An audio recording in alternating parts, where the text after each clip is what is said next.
The girl I'd been secretly in love with for 8 years, my childhood friend Khloe Miller, was suddenly broke. Her family's company had gone bankrupt, and her dad was in the hospital with a massive stroke. Desperate, she came to me with tear-filled eyes and asked to borrow $50,000.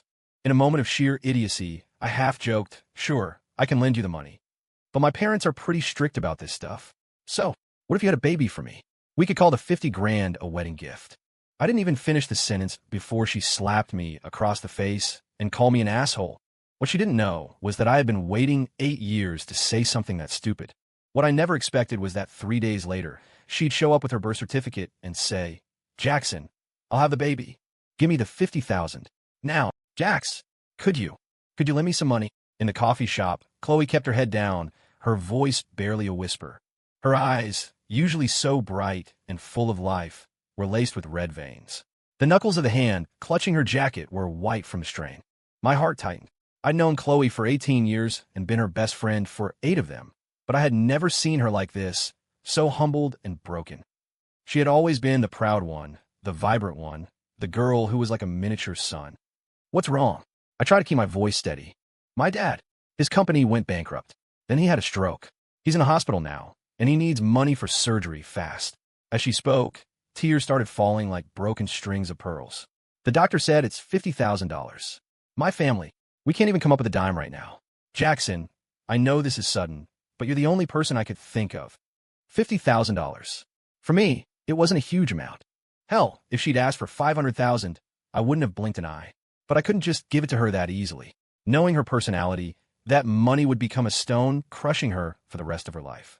She would work herself to the bone to pay me back, debase herself completely, and we would never be equals again. I'd been in love with her for 8 years. I didn't want our relationship to become creditor and debtor. My mind raced, trying to figure out a way to give her the money that she could accept. I had it. I cleared my throat, leaned back against the sofa, and tried to sound casual. "Lend you money? No problem. But you know my old man is a hawk with my finances. If I transfer a chunk of cash that big, he's going to ask a million questions." The light in Khloe's eyes dimmed. She forced a smile that was uglier than crying. "It's okay. I'll figure something else out." "Hey, hold on, I wasn't finished." I cut her off, my heart pounding. The words I was about to say sounded insane even to me. It's not like there aren't other options. "Look, my mom's been on my case about getting married, driving me crazy. So, what if you had a baby for me? We could call the 50 grand a wedding gift. That way, my parents would be happy and your money problem would be..." Smack! The crisp sound echoed through the coffee shop. My face stung, the blow leaving me completely stunned. Khloe stood before me, her chest heaving, her tear-reddened eyes now blazing with an anger and disappointment that burned like twin flames. "Jackson," she practically spat my name through gritted teeth. "I was so wrong about you. I came to you as my best friend, at the lowest point in my life, and you try to humiliate me with money. No, Khloe, listen to me. That's not what I meant." I shot to my feet, reaching for her hand. "Don't touch me." She recoiled as if I were carrying a plague. "In your eyes, am I just some woman who would sell her body for cash? 50,000? For a baby? You got some nerve, Jackson." With that, she grabbed her bag from the table and stormed out of the coffee shop without a second glance. I was frozen in place, my face on fire, but my heart felt like it had been carved out, leaving a cold, aching void. It was over. I had screwed it all up.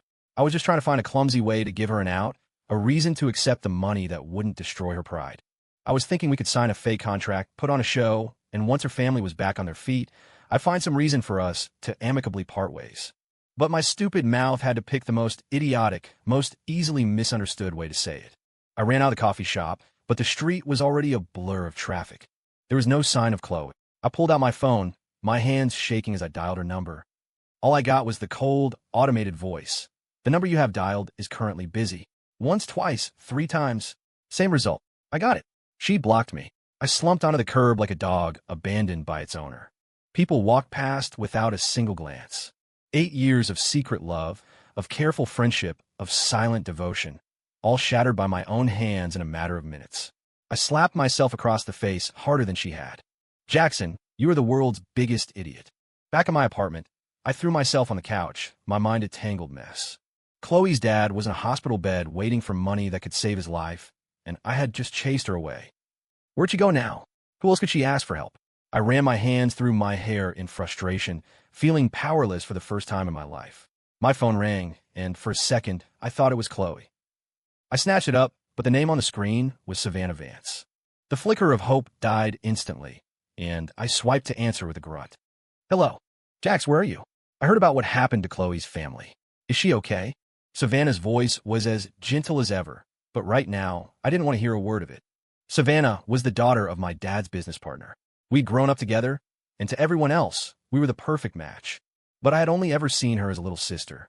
She, however, didn't seem to feel the same and was always subtly putting Khloe down in front of me. Whether she's okay or not is none of your business, I said coldly. Why would you say that? I'm just concerned. But seriously, Jax, I'm not trying to be mean, but her family is bankrupt. You need to keep your distance. People like us can't afford to get tangled up with people like that. You'll never be able to shake them off. Savannah. I roared, my patience gone. If you say one more bad word about her, I swear you'll regret it. I hung up and blocked her number too. The whole world thought Khloe wasn't good enough for me, but only I knew that I was the one who had always been looking up to her. I couldn't let it end like this. I had to find her to explain everything. Her father's surgery couldn't wait.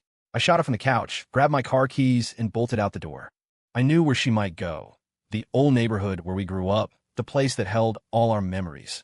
I drove in circles through the old streets, my eyes glued to every figure on the sidewalk. The sky darkened and the streetlights flickered on, but I still couldn't find her. Just as I was about to give up, my phone buzzed. It was a text from an unknown number. Jackson, it's Connor Hughes. Khloe's with me. She's drunk and really upset. Don't bother looking for her. I'll take care of her. Connor Hughes, the rich kid from college who had chased Khloe for 4 years. My heart sank to the bottom of my stomach, and a hot rage shot through me. I slammed my foot on the gas, the engine roaring as I sped toward the bar he'd vaguely mentioned in the text. Khloe, please be okay. When I kicked open the door to the private room at the Midnight Blue Lounge, the scene that greeted me sent ice through my veins. Khloe was slumped over a table, her cheeks flushed, clearly blackout drunk. And Connor Hughes, that snake in a designer suit, was reaching out to touch her face. Get your filthy hands off her. I roared, storming in and swatting his hand away. Connor was clearly not expecting me. He froze for a second, then pushed up his gold-rimmed glasses, stood up straight, and plastered a fake smile on his face. Jackson? Perfect timing. As you can see, Khloe's had a bit too much. I was just about to take her home. You don't need to worry about where she lives, I spat, bending down to help Khloe up. She was completely wasted, muttering incoherently. Asshole. Jackson, you're a real asshole. Every word was a needle in my heart. Jackson, what did you do to her? Connor stood to the side, acting like some righteous protector. I found her on the street, crying her eyes out and cursing your name. She wouldn't tell me what was wrong, just that she wanted a drink. Did you do something to hurt her? I ignored him, struggling to get Khloe to her feet. Her body was limp, her full weight pressing against me. The familiar, faint scent of her shampoo filled my senses, making my chest ache. I'm warning you. Stay away from her from now on, I said, glaring at Connor over Khloe's shoulder. Connor just laughed, a sly, fox-like grin on his face. On what grounds? Jackson, don't think I don't know. You and Khloe are just best friends, right? What right do you have to tell me what to do? I'm in love with Khloe. I've been in love with her since our first day of college, and the whole campus knew it. And you? You love her too, but all you do is hide behind the friend label. What kind of man are you? His words were a knife, twisting right where it hurt the most. I was shaking with rage. If Khloe wasn't leaning on me, I would have smashed my fist into his smug face. Let me tell you something. I already know about her family situation, Connor said, stepping closer and lowering his voice so only I could hear. 50,000? That's nothing to me. I already told her, as long as she agrees to be my girlfriend, I'll give her the money immediately. Jackson, what do you have to compete with me? My pupils contracted as I stared at him. So that was his plan all along. To take advantage of her when she was most vulnerable. The lowlife scumbag. In your dreams, I seethed. We'll see about that, Connor said with a triumphant smirk, adjusting his tie. Khloe's a good girl. She won't fall for an asshole like you who just uses money to humiliate her. Oh, by the way, her phone died. It's charging over here. Don't forget to grab it on your way out. He handed me Khloe's phone and walked away, looking smug. I watched him go, my fist clenched so tight my knuckles cracked. I couldn't let Khloe fall into the hands of a predator like him. Absolutely not. I took Khloe back to my condo. I'd bought it after college. It wasn't far from her old house, but she'd never been here. I laid her down on the bed, covered her with a blanket, and sat beside her, watching her sleep. Tear stains still glistened on her long eyelashes, and her brow was furrowed in a troubled sleep. I reached out, wanting to smooth the lines of worry from her forehead, but my fingers stopped just short of her skin. What right did I have? In her mind, I was probably just another asshole trying to take advantage of her. I took out her phone and used her fingerprint to unlock it. The screen lit up, showing her message thread with Connor. Connor, Khloe, don't be sad. I'll help you with the money. Connor, 50,000. You don't have to pay me back. Just agree to be my girlfriend. Connor, I know you're overwhelmed right now. Take your time to think about it. I'll be waiting for your answer. And Khloe's only reply, thank you, Connor. That thank you hit me like a sledgehammer. For me, she had anger and disappointment. For Connor, she had gratitude. I slumped onto the floor and sat there against the bed, sleepless all night. The next morning, Khloe woke up.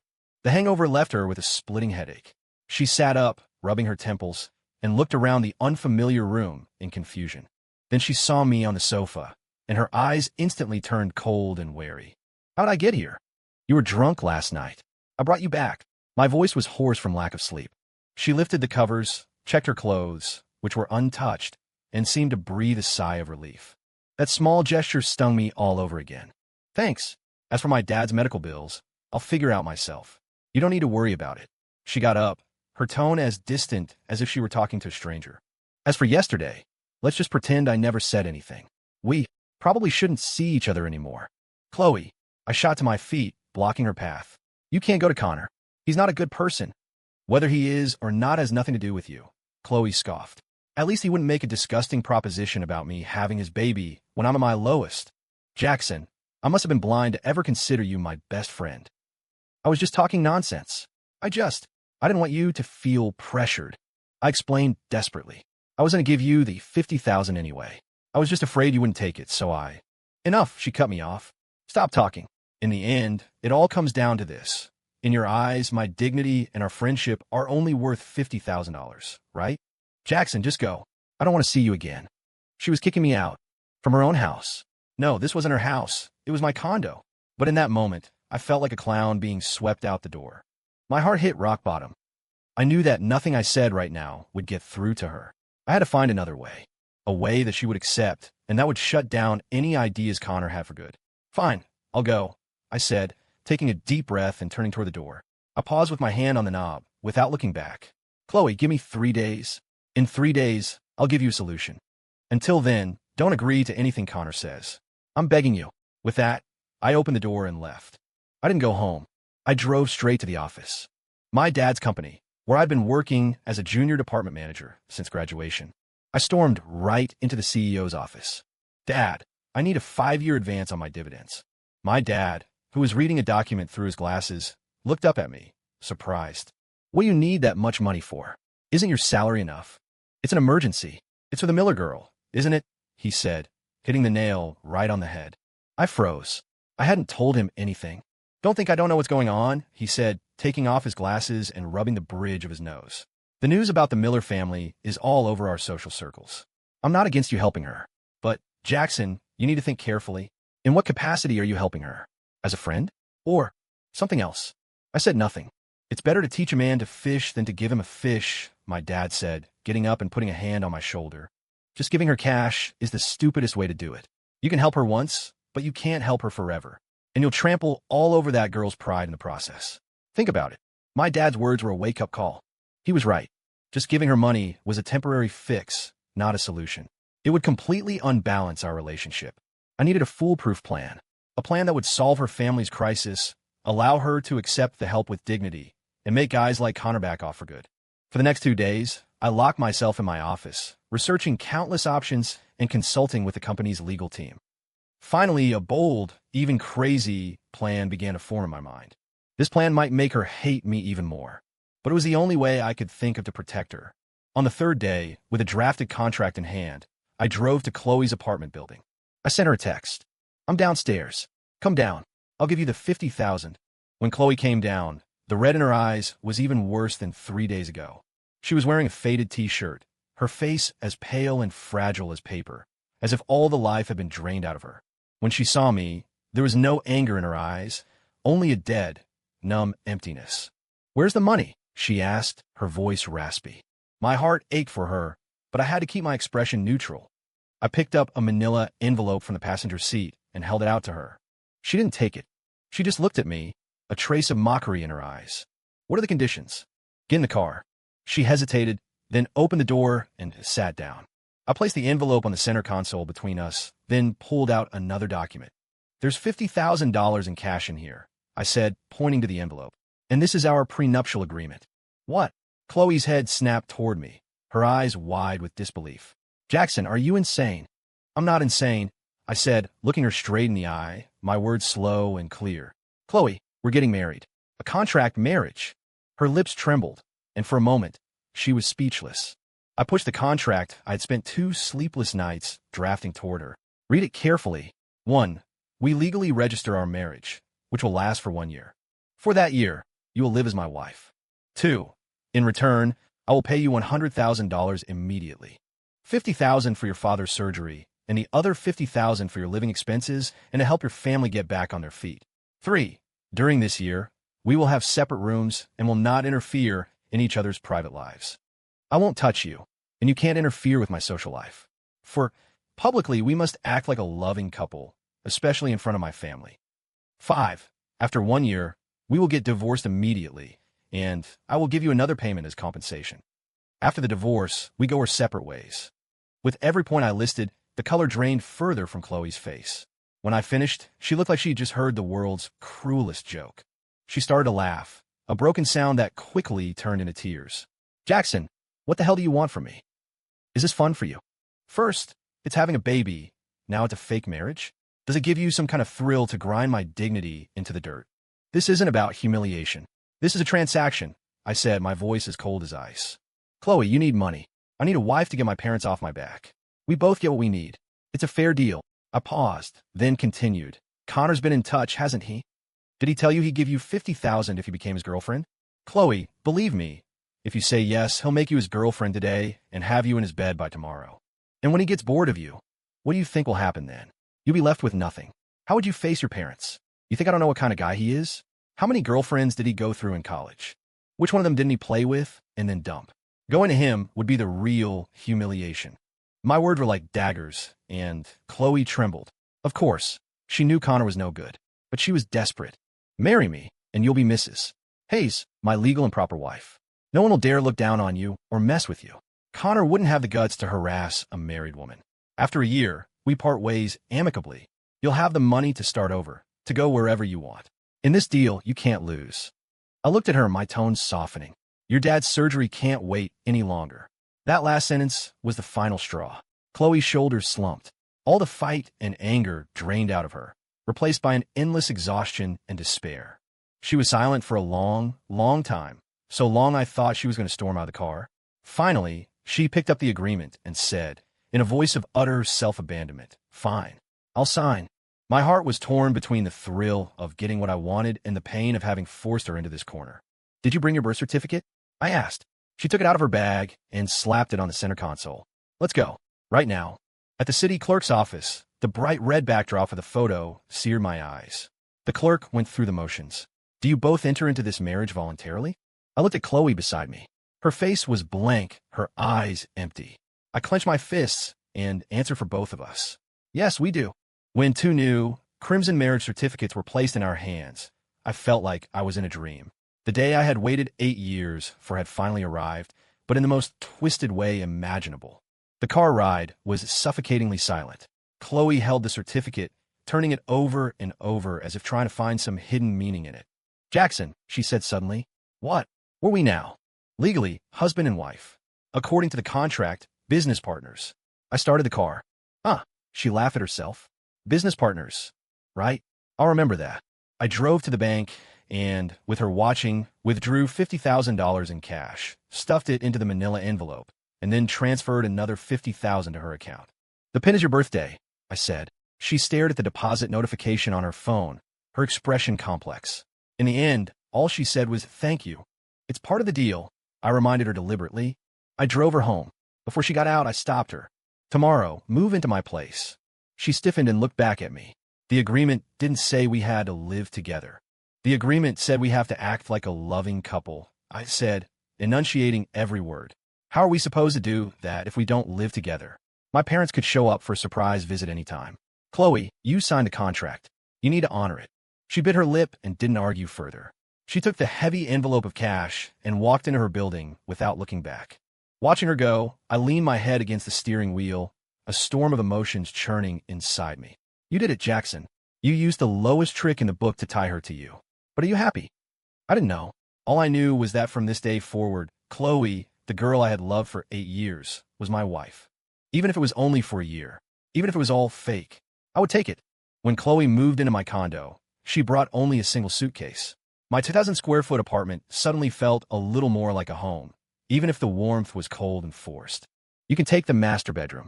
It has a private bathroom and a walk-in closet, I said, pointing to the largest room. No, that's okay. I'll take the guest room. She was as polite as a stranger. You're Mrs. Hayes. If you don't take the master, are you suggesting the husband, should? I insisted. If my parents find out, our cover will be blown. She didn't argue, quietly wheeling her suitcase into the master bedroom. When she came out, I slapped a piece of paper on the coffee table. Here are the addendums. She gave me a skeptical look and picked it up. On it, I had handwritten a few rules. 1. Do not enter the other person's room unless absolutely necessary. 2. Household chores will be done on a rotating basis or shared equally. 3. Must be home by 11 p.m. Any exceptions require prior notification.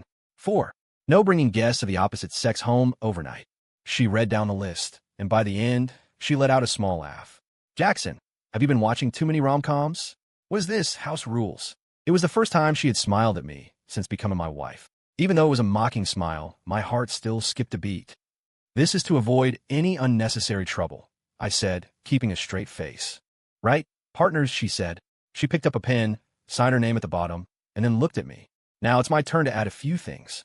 She quickly scribbled a few lines. 1. No unscripted physical contact in public. Hand-holding or an arm around the waist is only permitted when meeting parents. 2. Do not pry into my private life, including my phone and computer. 3. Groceries and food expenses will be split 50-50. I frowned at the third rule. I'm your husband. Legally, she interrupted, and a partner in our agreement. Jackson, I don't want to owe you any more than I already do. I didn't say anything else, just sign my name, and so our cohabitation began in a strange, peaceful state. We were like two roommates, strictly adhering to our own rules. We'd nod politely if we met at the bathroom door in the morning. At night, we'd watch TV from opposite ends of the sofa, a vast no man's land between us. Her father's surgery was a success, and he was starting his recovery. Her family's debts were temporarily managed. With that weight off her shoulders, her complexion improved, and she would occasionally chat with me about trivial things from her day over dinner. I knew she still held a grudge against me, but at least she no longer looked at me with those cold, hateful eyes. For me, that was a huge step forward. The turning point came one weekend afternoon. I was in my study working when the doorbell rang. Thinking it was a food delivery, I went to the door in my pajamas. Standing there was a dolled-up Savannah Vance, holding a fancy thermos. Jax! She immediately tried to link her arm with mine. I instinctively took a step back, avoiding her touch. What are you doing here? I frowned. I heard you were staying home more often, so I made you some soup, she said, trying to push her way inside. Wow, this place is huge. It must be so lonely living here all by yourself. Just then, Khloe emerged from the master bedroom, wearing a pair of cartoon pajamas and rubbing her sleepy eyes. Jackson, who is it? It's so loud. Her words died the moment she saw Savannah. The three of us stood frozen in the entryway, the air thick with tension. Savannah's face went through a kaleidoscope of emotions. She pointed a finger at Khloe, her voice sharp enough to cut glass. What's she doing here? Jackson, are you two living together? Before I could say anything, Khloe yawned, walked over lazily, and naturally slid her arm through mine from behind, resting her head affectionately on my shoulder. Who is this, honey? That one word, honey, sent my soul into orbit. I froze completely, my mind a total blank. Savannah's expression was beyond ugly. She looked like she'd been slapped. Her lips trembled. Honey? Khloe, have you no shame? Your family is bankrupt, and you're still clinging to Jax. Oh, Khloe raised an eyebrow, a sly, fox-like grin on her face. Ma'am, I think you might be mistaken about something. Jackson and I are legally married. I live in my own husband's house, which is perfectly normal. You, on the other hand, showing up at another woman's husband's door with soup on a weekend. Aren't you the one who should be ashamed? You married? Savannah looked as if she'd heard something from a fantasy novel, her eyes wide as saucers. What else? Khloe slowly pulled the red marriage certificate from her purse and waved it in front of Savannah's face. See? Stamped and approved by the city. The real deal. Savannah's face went completely white. She looked from the certificate to me, tears welling in her eyes. Jax, is this true? For her, you actually... I finally snapped out of my shock. Clearing my throat, I played along, wrapping my arm around Khloe's waist and pulling her closer. Savannah, allow me to introduce my wife, Khloe. I looked at Savannah, my tone calm but firm. For now on, please have some self-respect. Savannah completely broke down. She slammed the thermos on the floor, sending soup splashing everywhere. Jackson, you bastard. You'll regret this. She ran out crying. The door slammed shut, and the world was quiet again.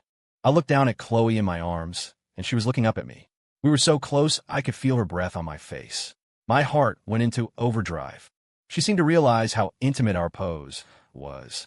A blush crept up her cheeks, and she scrambled out of my embrace. Well, you know, for the act. Got to make it convincing, she said, awkwardly tucking her hair behind her ear. Yeah, I managed, my throat suddenly dry. You're a good actress. Of course. You know who you're dealing with. She lifted her chin, reverting to her usual proud demeanor. The atmosphere turned a bit awkward. I knelt to clean up the mess on the floor. I'll get it, she said, squatting down beside me. It's fine, I've got it. It'll be faster with two people. We cleaned up the broken thermos and spilled soup together, neither of us speaking. But we both knew that something between us had quietly started to change. From that day on, she stopped calling me Jackson and switched to Jax. Even though I knew it was just part of the act, I couldn't stop the flutter of joy in my chest. Our relationship seemed to have evolved from cold business partners to something closer to actual roommates. I thought things would continue peacefully like this until the year was up. But I had forgotten that there are always people in this world who can't stand to see others happy.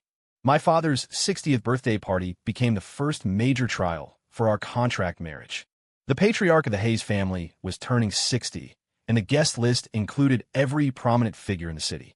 As the family's new daughter-in-law, Khloe naturally had to attend with me. I had hired a top stylist a month in advance to create a custom look for her. The night of the party, when she descended the stairs in a lake blue, star-dusted gown and elegant makeup, I have to admit, I was breathless.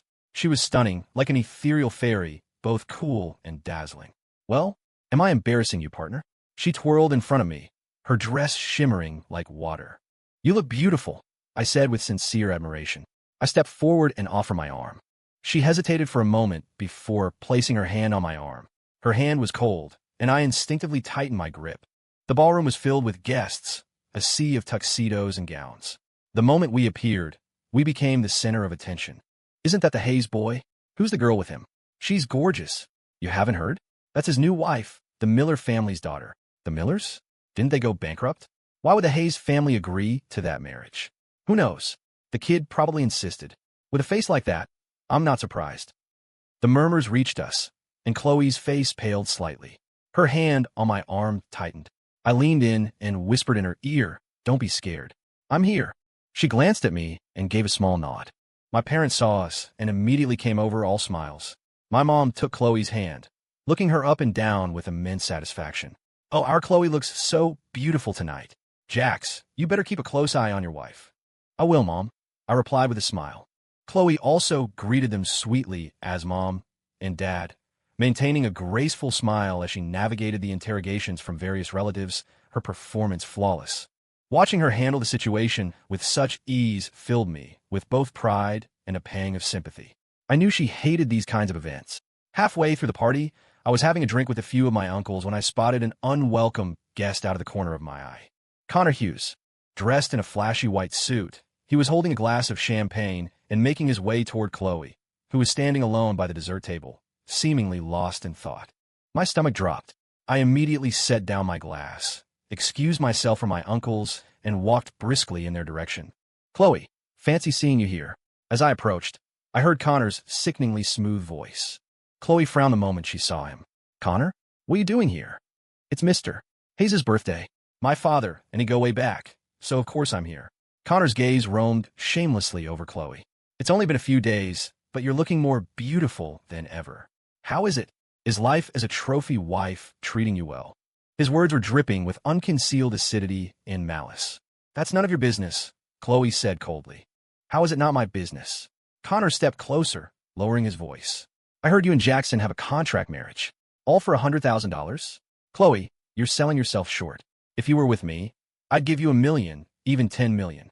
Why stick with a coward like Jackson, who can only hide behind the title of friend? The color drained from Khloe's face. What nonsense are you talking about? You know perfectly well whether it's nonsense or not, Connor sneered, suddenly reaching for her wrist.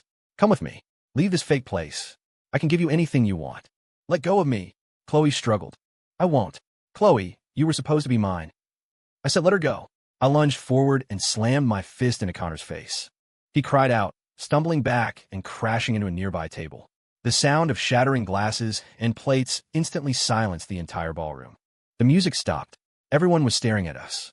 Jackson, you son of a bitch, you hit me. Connor wiped a smear of blood from his lip as he scrambled to his feet, his face contorted with rage. I pulled Khloe behind me and stared him down. A rabid dog needs to be put down. Fine, fine. Connor laughed maniacally. He pointed at us and yelled to the entire room. Everyone, come and see. See how the great Jackson Hayes throws his weight around. You all think there's some happy couple? Let me tell you, it's all a lie. It's a contract marriage. Khloe sold herself for a year to get money. Jackson spent a measly $100,000 to buy himself a wife. What a fine, upstanding family you are, Hayes. His words were a bomb that exploded in the ballroom. Everyone stared at us with a mixture of shock, contempt, and morbid curiosity. My parents' faces turned ashen. Hiding behind me, Khloe was trembling uncontrollably. I could feel her despair and humiliation. It was over. Everything was ruined. I took a deep breath. I knew, right then, that I had to end this, one way or another. I took the microphone from the MC and walked onto the stage. The spotlight followed me, and I could see every curious and mocking face in the crowd below. He's right, I said, my voice clear and steady as it boomed through the speakers. Our marriage started with a contract. The room erupted in gasps and whispers. Behind me, Khloe looked at me in disbelief, probably expecting me to deny everything. I glanced back at her, giving her a reassuring look before turning back to the crowd. But he only told you half the story. The contract is real, but my love for her is also real. And that love isn't for 1 year. It's for 8 years. 8 years ago, the first time I saw Khloe, I fell for her. But I was a coward. I was afraid. I only dared to stay by her side as a friend, watching her laugh, watching her live, watching other guys ask her out.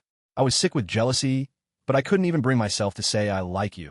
When her family's business failed, when her father got sick, she had nowhere to turn. I was hurting more than anyone. I wanted to help her more than anyone. But I knew her pride. I was afraid that just giving her money would wound her dignity, that it would destroy even our friendship.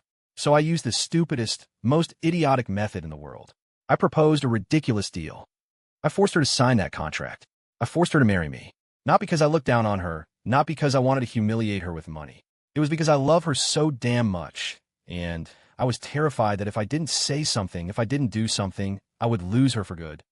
I admit I was despicable. I admit I took advantage of her. But tonight, in front of all of you, I want to tell Khloe, and I want to tell myself. I turned, stepped off the stage, and walked step by step until I was in front of her. Then, I dropped to one knee, looking up at her tear-streaked face. Khloe, I love you. It has nothing to do with a contract, nothing to do with money. It's just Jackson, loving Khloe, for 8 whole years. I was too much of a coward before. But now, will you give me a chance to spend the rest of my life making up for my mistakes? Will you let me be your real husband?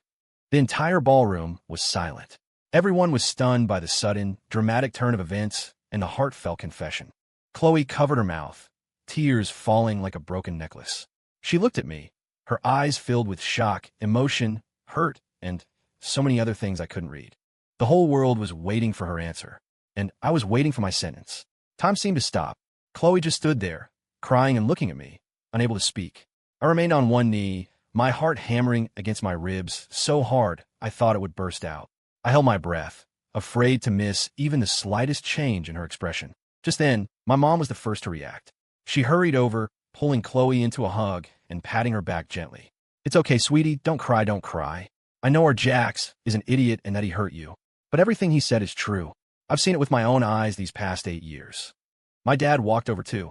His expression was still stern, but there was a hint of relief in his eyes. He went up to Connor, who was being held by security, and said coldly, Mr. Hughes, tonight is my birthday, and I don't want to make a scene. However, you have publicly slandered my daughter-in-law. I won't forget this. Show him out. 2 security guards dragged Connor out, though he was still yelling something defiantly. But no one was paying attention anymore. All eyes were on Khloe and me. Soothed by my mother's embrace, Khloe's emotions gradually settled. She stepped away from my mom, wiped her tears, and then, under the gaze of everyone in the room, she extended her hand to me. "It's cold on the floor. Get up." Her voice was still thick from crying, but it was incredibly gentle. I stared at her outstretched hand, too stunned to react. She blushed, a little embarrassed, and chided me playfully. "What? Do I have to pull you up myself?" It was as if I had woken from a dream. Pure joy washed over me. I took her hand and let her pull me to my feet.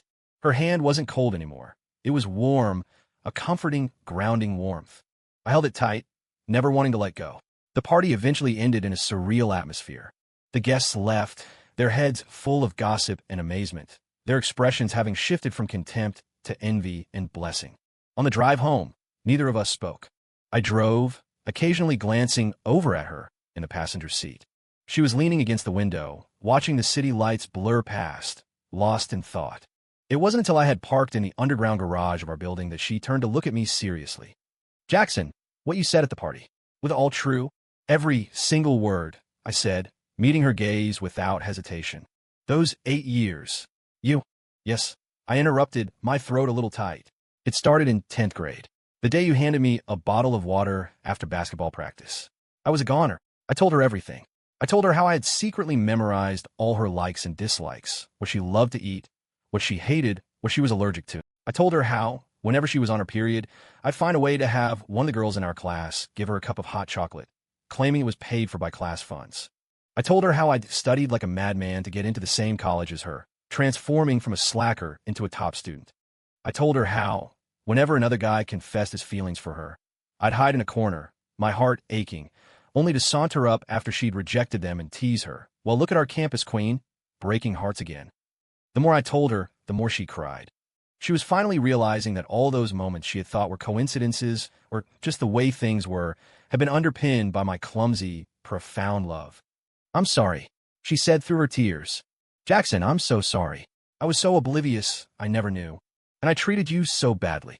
It's not your fault." I reached out and gently wiped the tears from her face. "It's all my fault.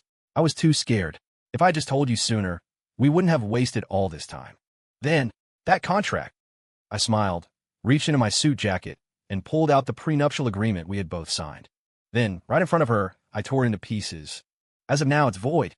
I looked in her eyes and said, word by word, "Khloe, I don't want to be your business partner anymore. I want to be your real, lifelong husband. Will you have me?" She didn't answer with words. Instead, she leaned forward and silenced me with her soft, tear-salty lips. The kiss was tentative, clumsy, yet overflowing with years of suppressed emotion. I took control, cupping the back of her head and deepening the kiss. In the quiet of the underground garage, the only sounds were our frantic heartbeats and ragged breaths. After a long moment, we broke apart. She rested against me, her cheeks as red as ripe apples. "Jackson, I have a confession to make, too." "Yeah. Actually, during this time we've been living together, I think I started to like you a little bit, too." Her voice was small. "When I saw Savannah show up, I felt angry. When you were kind to me, my heart would race. And today, when I saw you punch Connor for me, I admit my heart skipped a beat." So, she looked up, her eyes shining, that proposal from earlier. "Is it still on the table?" I couldn't hold back any longer. I pulled her into a fierce hug, holding her so tightly it felt like I was trying to merge her into my very bones. "It's on the table. Of course, it's on the table. It's on the table for the rest of our lives." Our story began with a ridiculous contract, but, against all odds, found its way to the happiest of endings. Under careful medical supervision, Khloe's father's health improved day by day. With my dad's help and our combined efforts, her family's company slowly got back on track. Everything was moving in the right direction. One evening, we were curled up on the sofa watching a movie. Khloe suddenly poked my side. "Hey, Jax. That, She looked embarrassed, her cheeks flushing. "About that baby making part of the contract." I blinked, then a wicked grin spread across my face as I leaned close to her ear. "What's wrong? Is my dear wife ready to fulfill her contractual obligations?" Her face instantly turned crimson. She grabbed a throw pillow and smacked me with it. "Jackson, you are such an asshole." I laughed, catching the pillow and pulling both it and her into my arms. Outside, the moonlight was soft and gentle. I knew that our real life, our true happiness, was just beginning.